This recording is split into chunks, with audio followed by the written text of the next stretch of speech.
So Caroline, welcome to Toronto.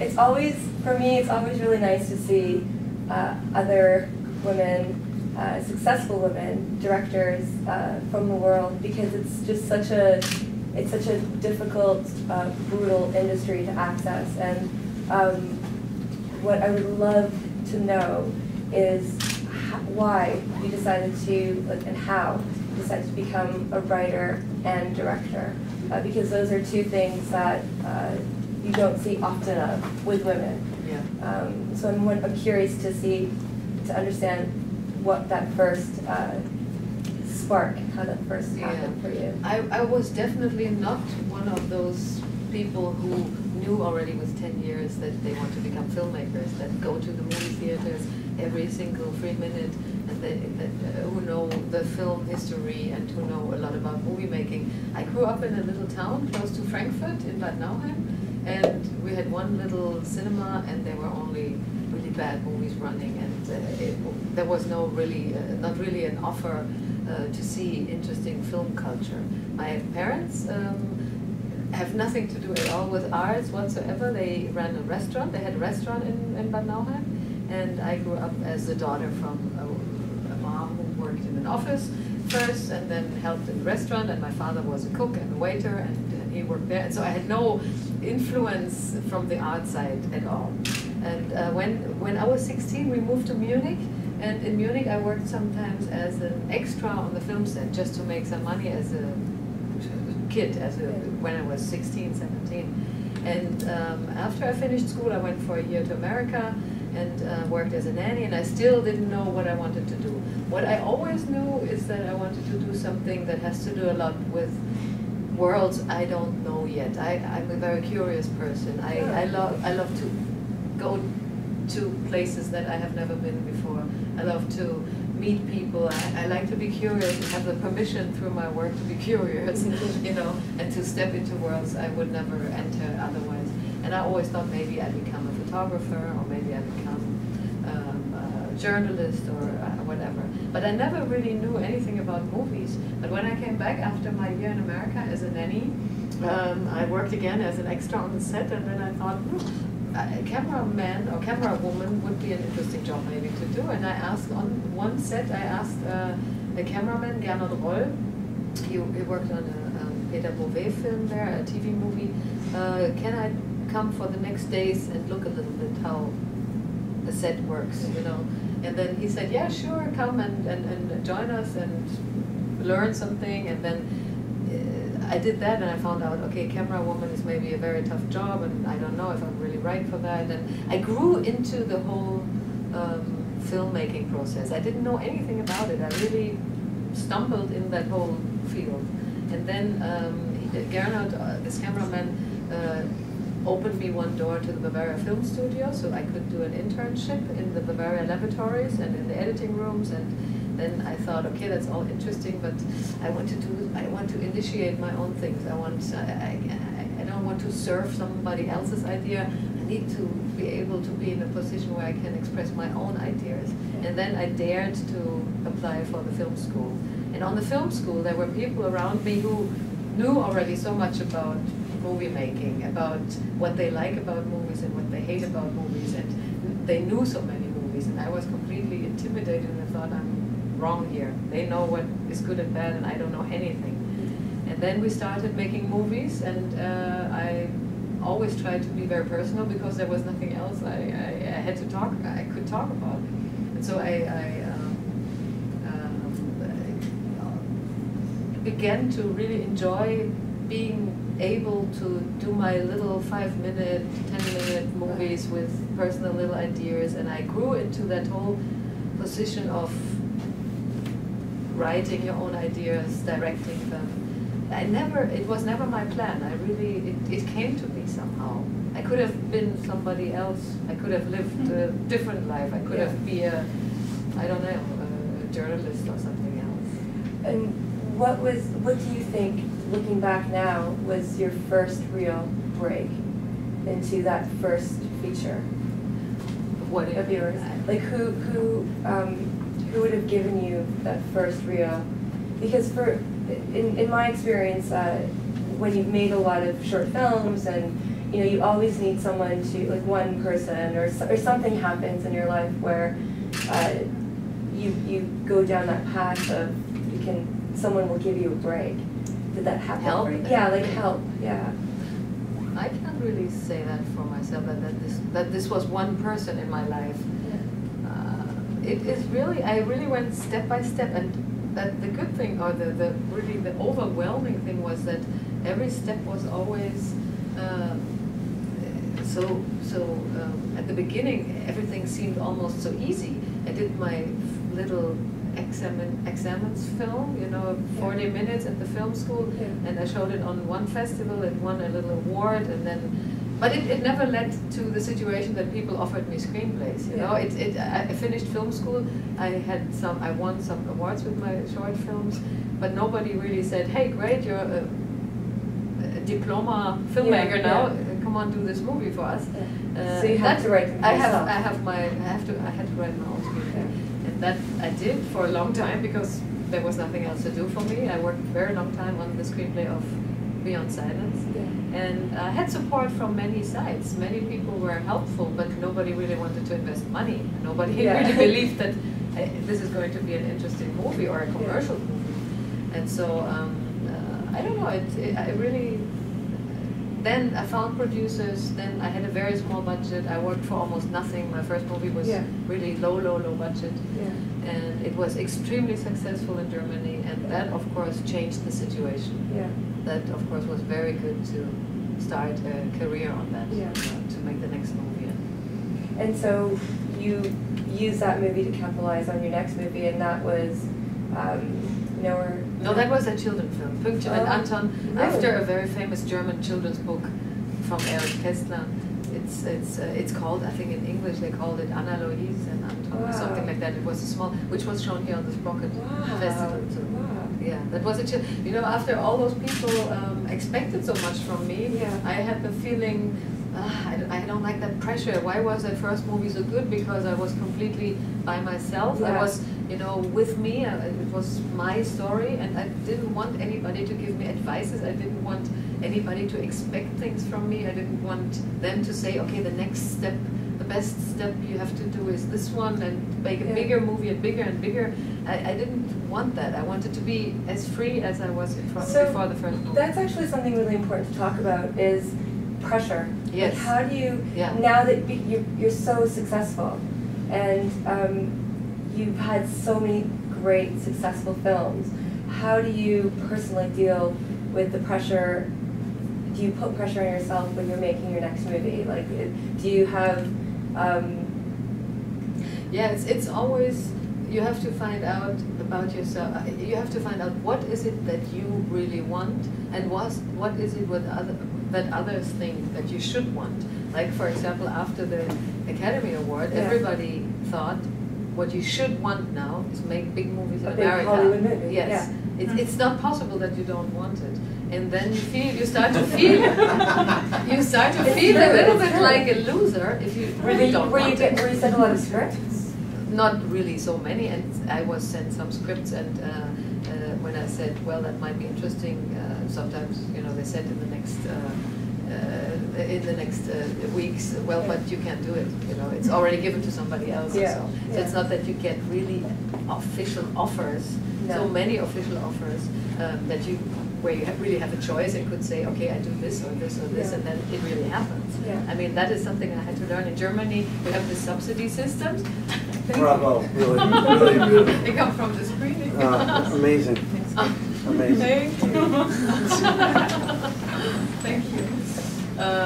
What did I say? Subsidies, Germany. Oh yeah, and when I want to do something in Germany, and I write a screenplay and people like it, and then I can really, so far, I'm in the lucky and privileged position that I think I can do it. If I really want it, and I work really hard, and I try to improve it, and I have people who support me, then I can do this movie most of the time. Maybe I get not the money that I would like to have, but I can do it. And I had to learn that, of course, in America it's a little bit different. It's everything depends so much on the actors that you get a name that finances the movie, and maybe everything is perfect and you have people who support you, but still the movie doesn't happen. And this is in Germany a situation that is not so much for me the problem. You know, if I don't demand too much money, I can do my movies, and that's why I, of course, you can contain them. Yes, yes, and I can do them the way I want to do them. Maybe I can't do it if I continue to make movies that don't play enough money, you know, make enough money. But the first movies were quite successful, so I didn't really have a problem. I had a lot of freedom in Germany to make my movies the way I wanted to make them. And why Africa?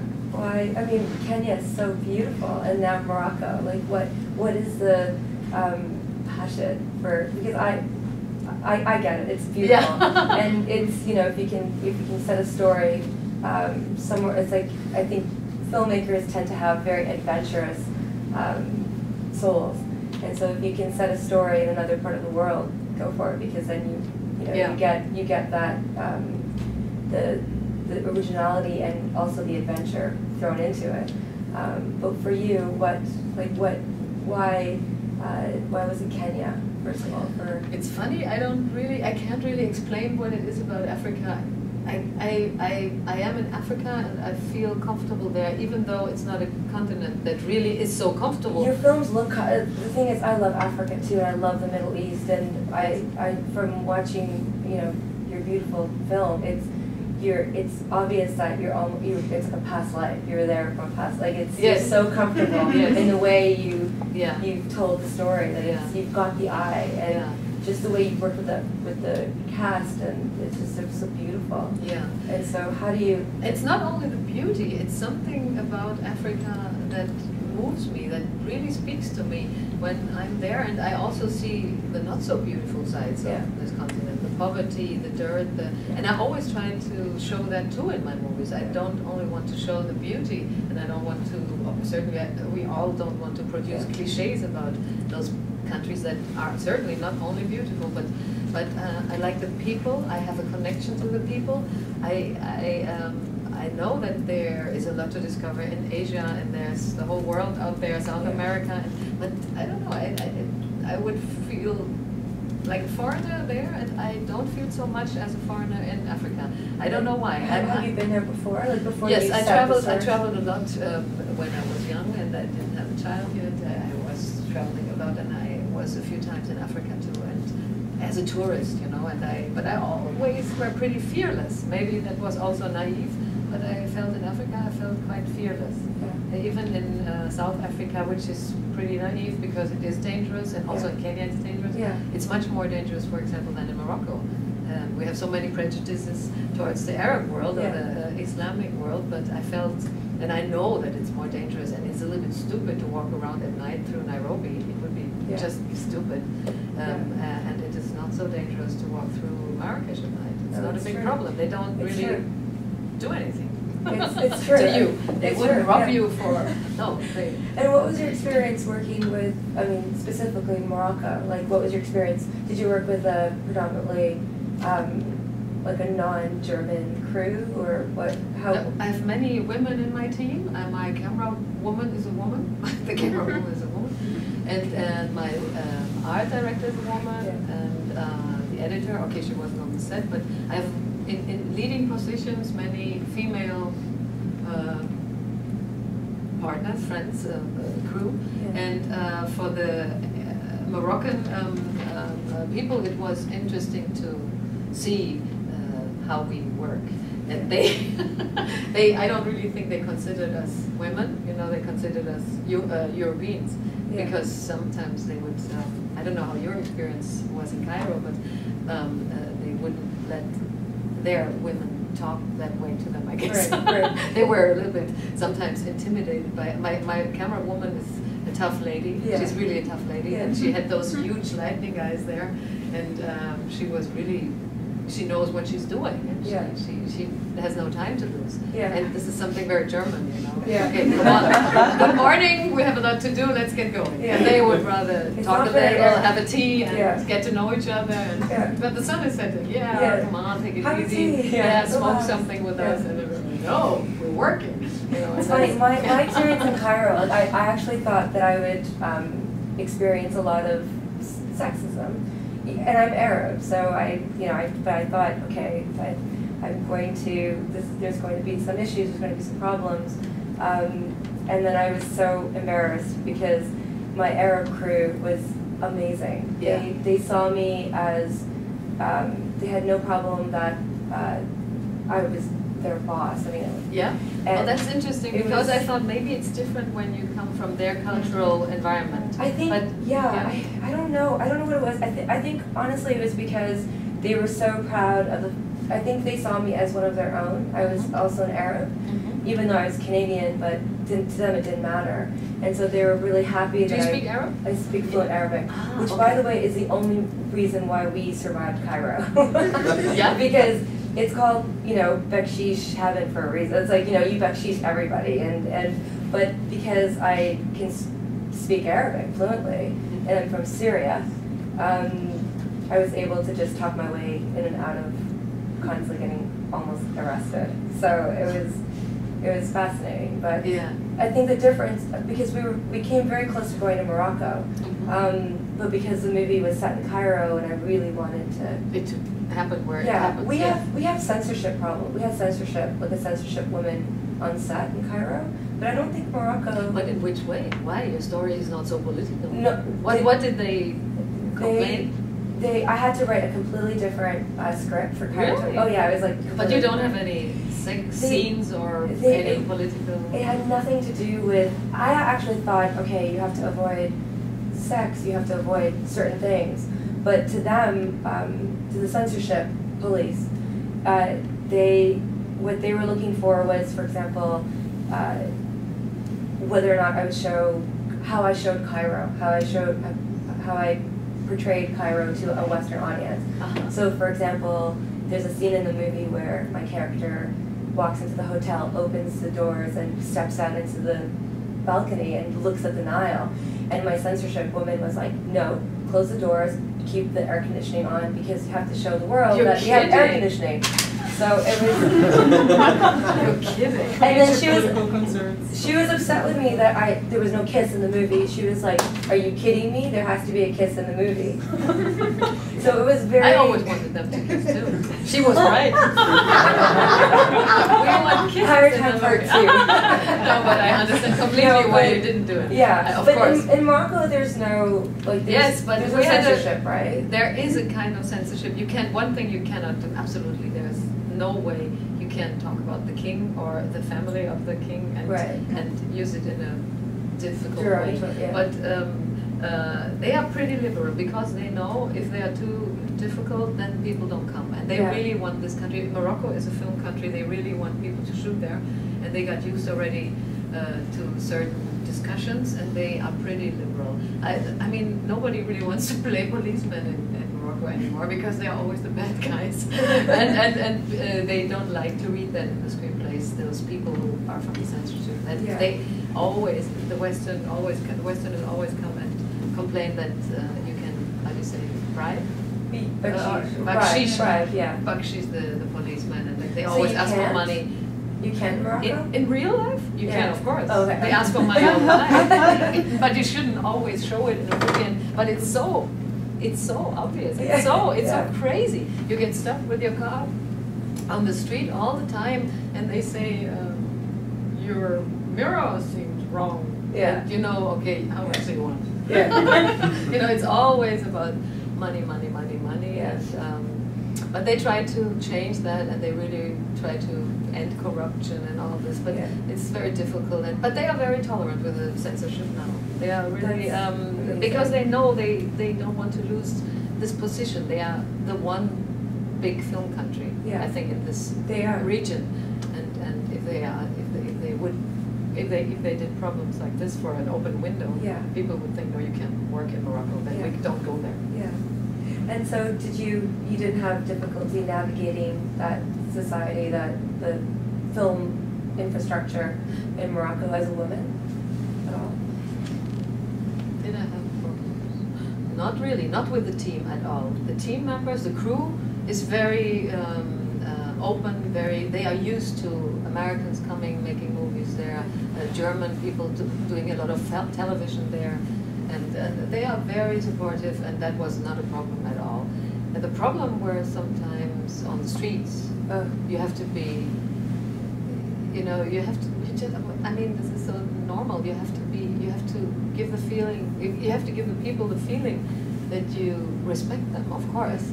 But the problem, if you don't have too much money, you cannot. If an American production comes there with a lot of money, exactly. They close the whole area and they put 200 extras there and they pay them, and then you set up the whole scenery. If you want to shoot an authentic market and you want to shoot what you find there, then you have to kind of keep it. Yeah, you want to keep it, and many people don't want to be filmed. Women, of course, many times don't want to be filmed, and you have to do it with a hidden camera, and that's really dangerous because they really don't want it. And I would like to respect that they don't want to be filmed, but then how can you do it?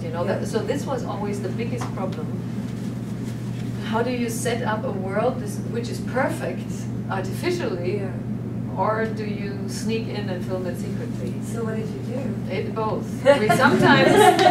Sometimes we paid the extras, and sometimes we try to be really quick and just film it. Yeah. But being really quick you have to be so quick that it's almost sometimes not possible. But it must have helped you that you're a woman, actually, because there's an immediate, other women will trust you. It's my experience. Yes. Their guard is a little bit more down, and they're not. Yes. You can access locations that men can't, actually. We have one scene that I really wanted the one location that I really wanted to film. This is so, because I never saw something like that before. It is a street where prostitutes stand behind the doors. You have tiny little windows in Morocco. Oh yes. Yes, wow. You have a lot of prostitution in Morocco, in Marrakech a lot. Really? And there is outside in a little town, there's, didn't you know? I mean, it's so underground, but no, it's not so underground. In Marrakech, it's not so underground. You can go through streets and you see the girls standing everywhere, in every price range, from low class to high, very, very high class, very beautiful women. There's a movie there. Yeah. And there was, in one town, there's this one little road where they have these weird doors. In every door there's a tiny little window, and behind every window, like bird cages, there are women, and they are whistling, singing, trying to attract the men, and there are many, many men standing in this road and checking out which girl they might like. It's very cheap prostitution, Yes. And sometimes the girls stand in a window upstairs and they throw down buckets and ask for cigarettes because they don't leave the house. They never leave the house. It would be too dangerous for them to leave the house. So they get from their helpers, they get food in the buckets and they pull it up. It was such a unique location that I thought, this is so unusual. I would really like to use that as a location. And we said to the service production company, can we shoot there? The policemen, they know that this exists, Yeah. It is forbidden, but they know it exists. And then he really tried everything, the service producer, but we couldn't get the permission to shoot there because it is not existent. Officially, it's not existent, And then the policemen, they were very helpful. They said, we cannot allow you to shoot it because then you would go to Germany and say this is an original location. But set it up somewhere else. Set it up somewhere else in the street next to it. Oh. Do it as a studio construction. Then we can say it's built by the Germans, but it doesn't exist. Right. So you have to go to the street the next street and build the whole thing up. And we didn't do it in that town, we did it in another town, and then the neighbors were not very excited that we set up a location like that in their street. So it is always exciting, and these were really the most difficult shooting days. Yeah. When you set something up, half of the people in the street know what you're doing. It's about prostitution, you have all these extras, girls, with makeup. Yeah. Some don't know, some older ladies come on the street and say, what are you shooting here? And then, of course, they understand, and then they are really angry, then they close down their houses, then they pull the unplug from your lamps, then they really are against it, and they don't want it. And I always, Bella and I, the camera woman and I, were always, come on, let's do it quick, before they all get angry and kick us out. Yeah. So you never really know what happens. You never really know whether you can really do it, or whether in the last moment somebody comes and says, no. Yeah.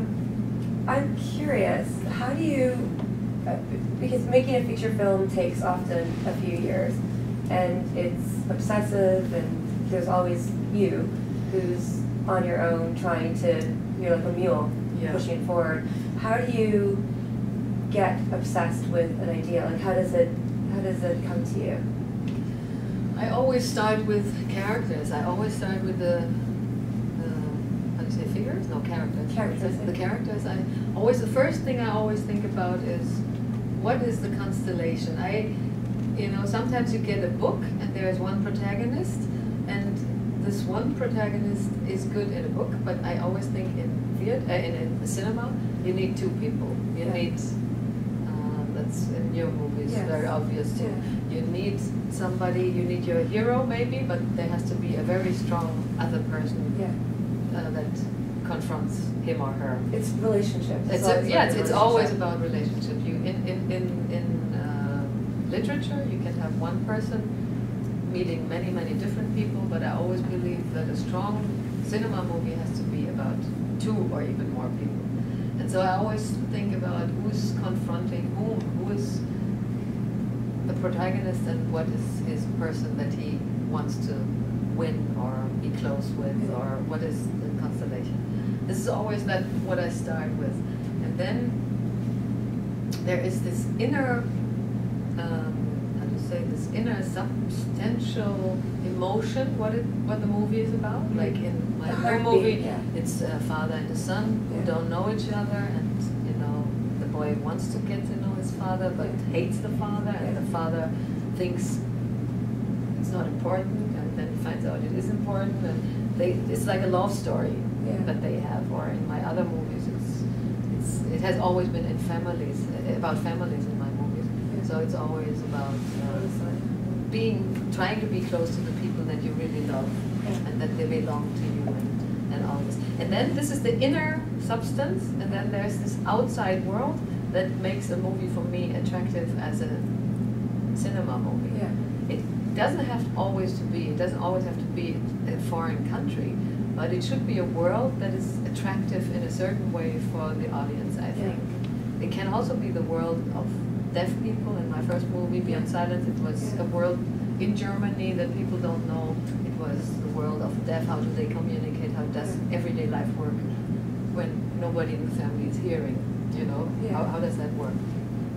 But the inner substance is an emotion that everybody can identify with, or that is in a way unique. Yeah. But it's nice if you also show your audience a world they didn't know before, I think. I agree, absolutely. Yeah. Just a curious question, do you read your reviews as a filmmaker? Yeah. I do. And it can be very painful, especially now that you have the internet and everybody can write everything. Says something. Oh. It's like crazy. So you read everything? No, I don't. My husband, he has Google Alert. Yeah, oh my God. No, I wouldn't do that. That's so horrible. Then it always goes bling, bling, bling. You read, oh crappy, did you like it? I hated it. And all the blogs and everybody says something. It's brutal. It's brutal. Yeah. I wouldn't do that. I pick, and sometimes I only read the beginning, and when I read something really bad, then I don't read it again or whatever. But I can't resist. Yeah, it's hard to resist. Do you? You don't? I do, and I wish I just didn't, but it's hard to resist. Like I think it's I've heard other filmmakers say you shouldn't, because it tarnishes your soul.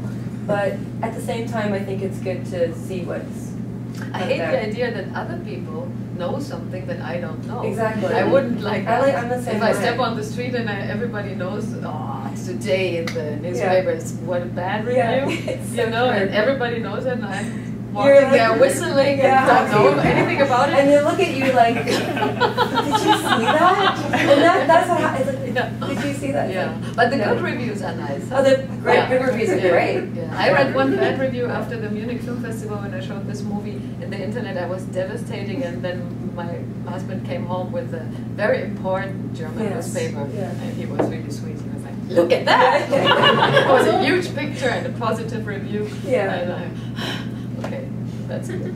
So the good things I want to read. Yeah, always. Of course. You need somebody who checks that for you. We can. Yes. Is it over already? No. We've got time for a Q&A, right? Okay. One quick question: what do you think makes a great leader as a director? As a director? Yeah. You obviously have it. I just would like to hear it aloud. I used to think that it is a very democratic and thing to make a movie, and that it's about being a good team and all this. And I still think that. but when I go to film schools, I always teach them that the most important things for me on the set are the actors.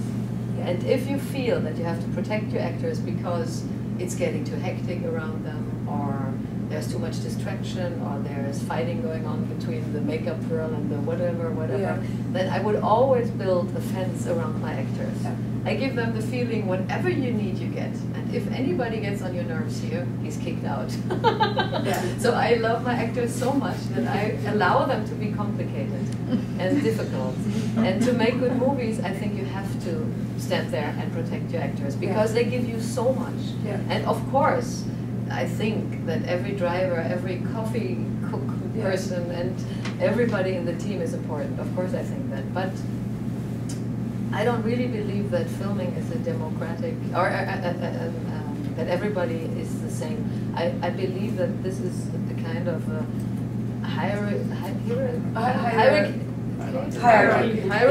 because you have to realize and appreciate that actors give so much of they make themselves so vulnerable, and they give so much from that, and they hold their faces in front of you. It's them, you know. It's not, you cannot hide behind the job. In your films, the actors are so beautiful. It's so well acted. They have to completely trust you. You know, they have to really rely on you, that you like them, even if they are grumpy kids, and sometimes, and many times, they behave like difficult children. They behave badly, and I tell them, if this is the way you need to be so wonderful, then they have to have the permission to behave that way, I think. And young people in film schools, they always, oh, come on, and they have to behave too, and we're all in one boat, and blah, blah, blah. And I don't believe that really, because I really think you cannot ask from somebody who gives something so unique and special, you cannot expect them to be nice people all the time. No, because, you know, it's really true.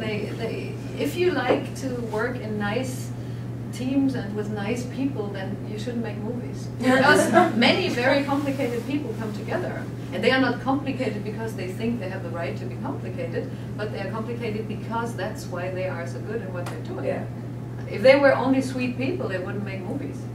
No, it's really true. You're true. Absolutely. So I want to have the freedom to sometimes be the way I am, and if I become impatient, I want to have a film team like a family where I can really express my impatience and be.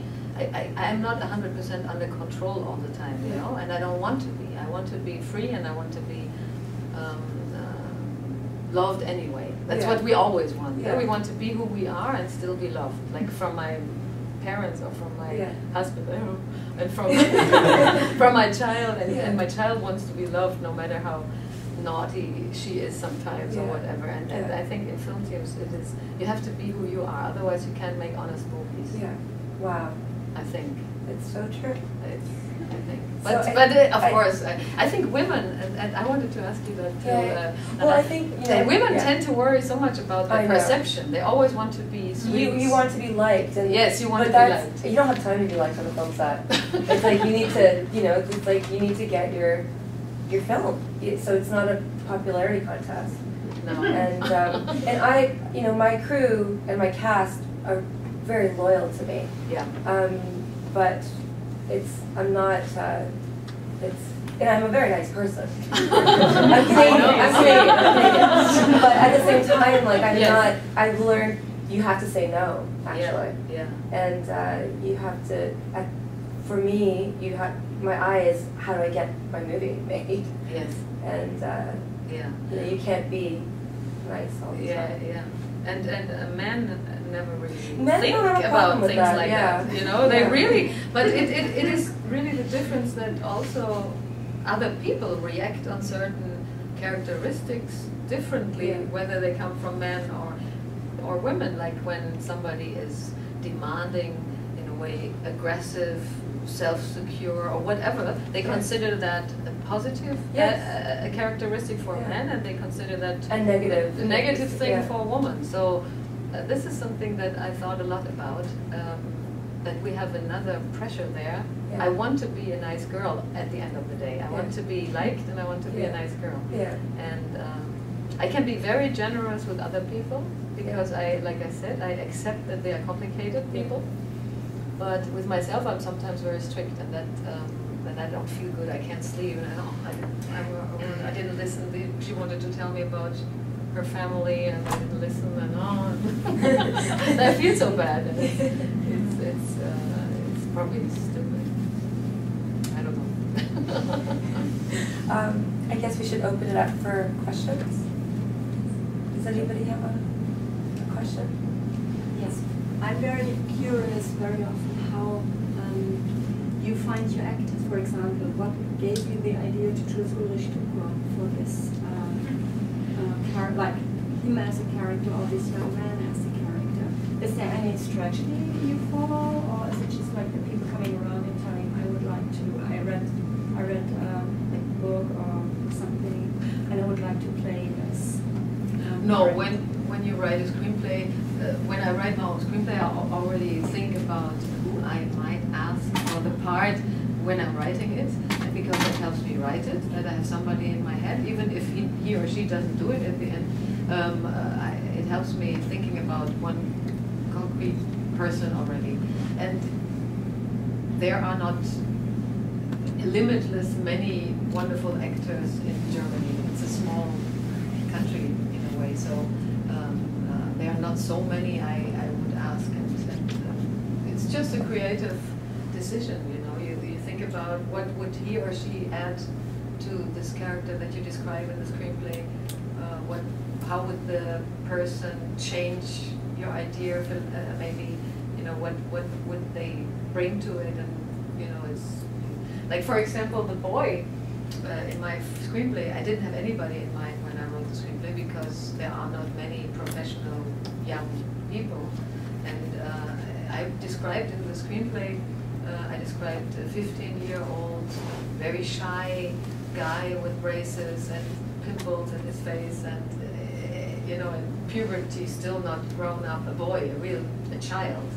And then I did a huge casting with over 1,000 young men, and I realized when I met Samuel that he would change the whole story completely, because he's not a child anymore, he's a young man, and he's very good looking. So I wondered, is that still believable that he hasn't had a girlfriend, and that he falls in love with this girl? And then I thought a lot about how would he change the story if I took him, because he was so good in the casting. And I really considered the whole screenplay with him. How would I have to rewrite it, because some dialogues were completely wrong for him, because he was just too old already and too good looking. And then you go from there, that you have to realize, okay, there's this one talented young man, and you would love to make this movie with him, and how would he change the movie? And then it's just a decision, you know. With him I thought, okay, it's not a father and a child. With him it would be a young man and an older man, and maybe that's even more interesting, because then it's not so that the father is so superior, but the boy is almost on his eye line. So I thought maybe that's even better. So I rewrote some of the dialogue for him.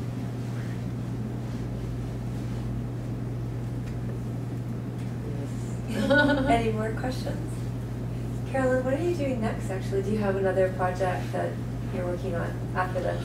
I always want to see how the movie is received, how it works, and whether it works, whether it communicates with the people, whether I have some things I'm looking at, and there are some possibilities, but I didn't make up my mind yet. Would you ever consider directing and like something that you haven't written? Yes, I would like to find somebody who writes and who is, because I don't really believe that I'm such a perfect writer. I would be very happy to find somebody who gives me a strong screenplay, and maybe I could try to, how do you say, in German you say you put your stamp on it by polishing it a little bit in the direction that you might want it. I would like that, but somehow it never really happens. So my understanding of love, family relationships is so much myself that it's hard for me to take it over from somebody else, because it's just too personal. All my movies are very personal, I think. When I'm one of the few maybe at this point who has seen the film, so I do have many questions after having seen the premiere last night, which was really wonderful and beautiful. People just walked in, right, who saw the film just now. And I, of course, read up beforehand on many things you'd said, and this focus on the characters. And yes, there's somebody like Ulrich Tuco, who's a really well-known German character actor and a brilliant one, and Samuel as well. So there's this core story. But I was in a way surprised, because I was so expecting this father-son relationship to be completely dominant, that I was very, very intrigued by this relationship between Ben and this young Berber woman, prostitute that he meets, Karima, right? So, and it was kind of placed it kind of in the middle, and then it nearly vanished into the desert. How did you place that? Because you keep saying you have a character and an protagonist and an antagonist. Or a custody, And then there's this other relationship, which is not a triangle, because Karima has no relationship with the father, and no, they never meet. How did you place that in your film?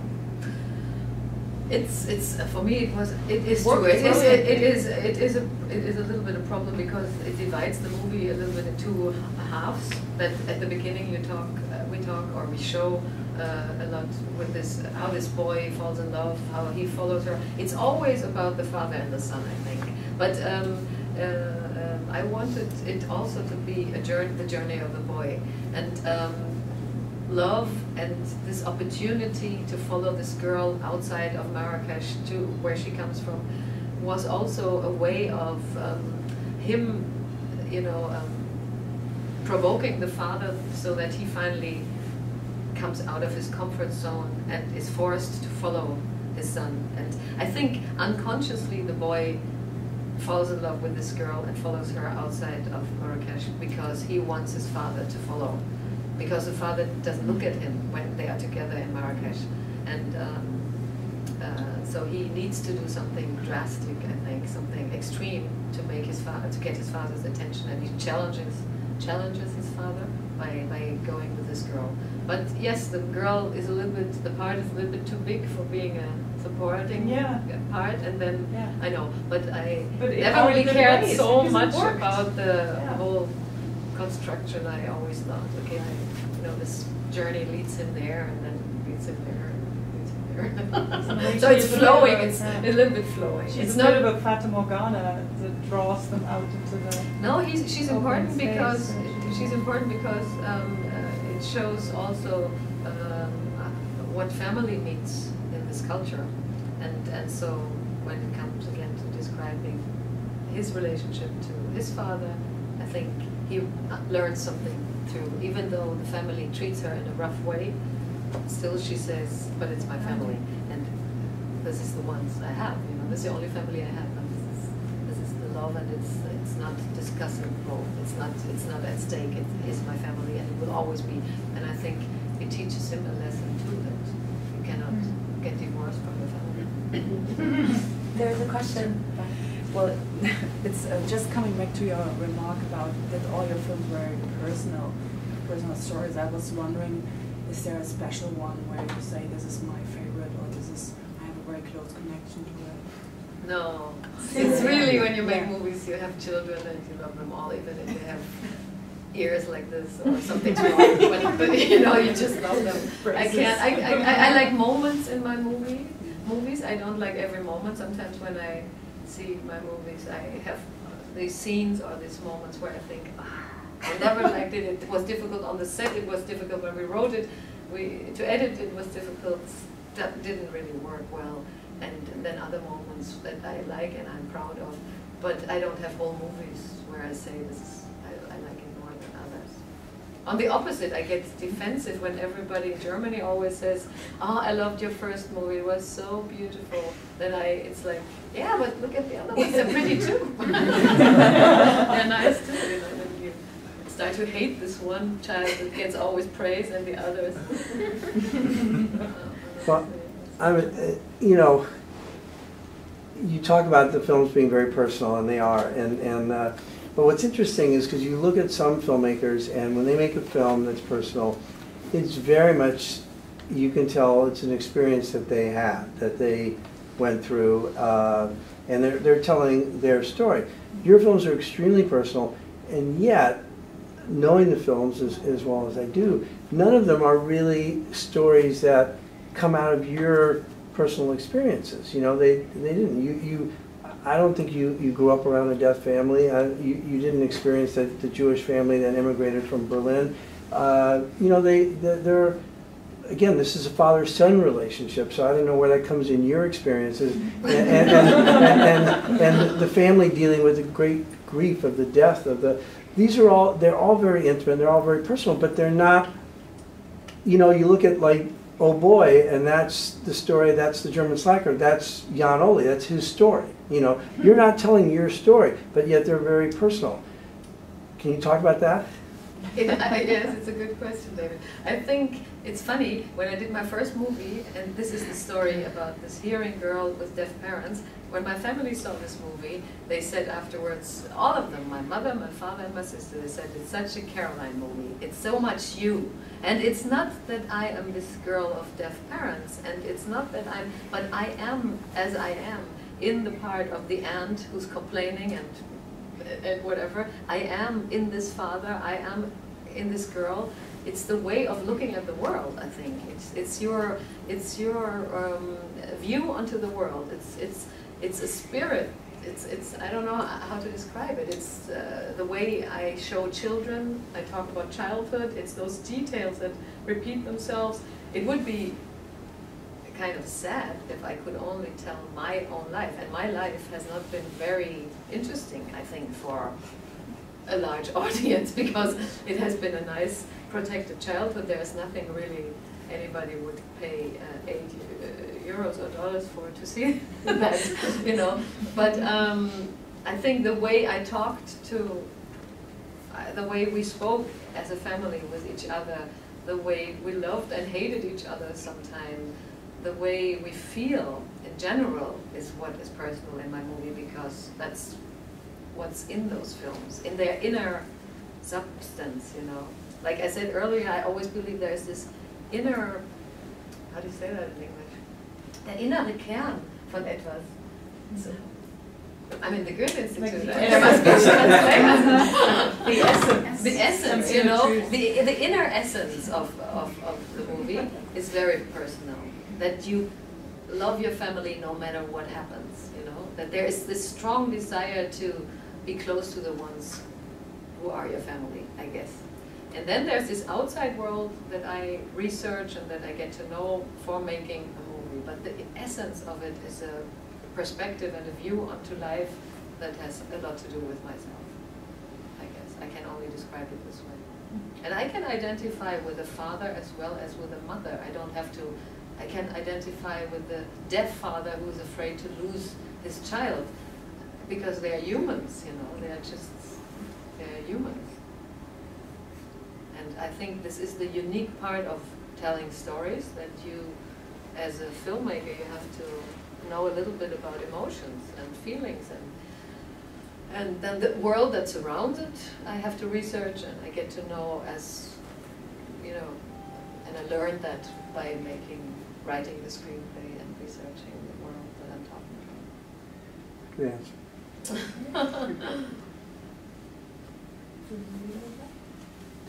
Anybody else? Urgent questions?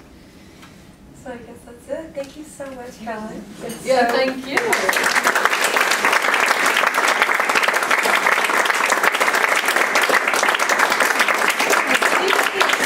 Seen the movies? You saw I saw it with David. Hi. Yeah. Hi, Caroline. Hello. It was just amazing and so transporting. Yeah. And I felt the emotion in your characters. And I think what I was particularly struck about was Karima, who I didn't really expect her to be as vocal against her parents initially. When she said, you know, but I'm the person who brings money to the table and puts food on the table, I thought that that was an interesting character moment for her. Yes. And I she love didn't that. react in the way we expected. Exactly right. That she's just the victim. I didn't want her to be only the victim in her family. I wanted her to be courageous and to stand up and to say, this is unfair. You know, I do all this for the family and you treat me this way. And I thought that that was what was so profound about the film, is that every moment, you know, you're expecting certain things to happen. You surprise me all the time. Okay, thank you.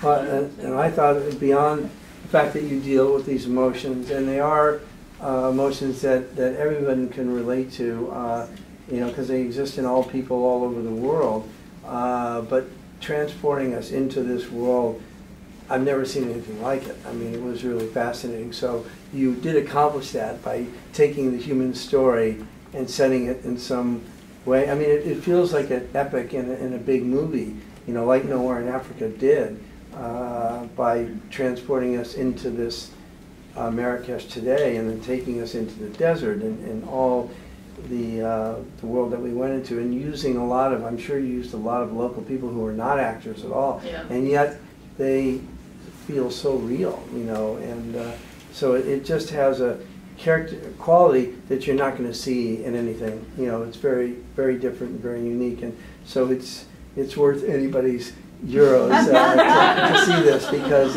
it's quite an amazing experience. Thank you yeah. very much. So maybe you have a chance to see it. The others who didn't see it yet.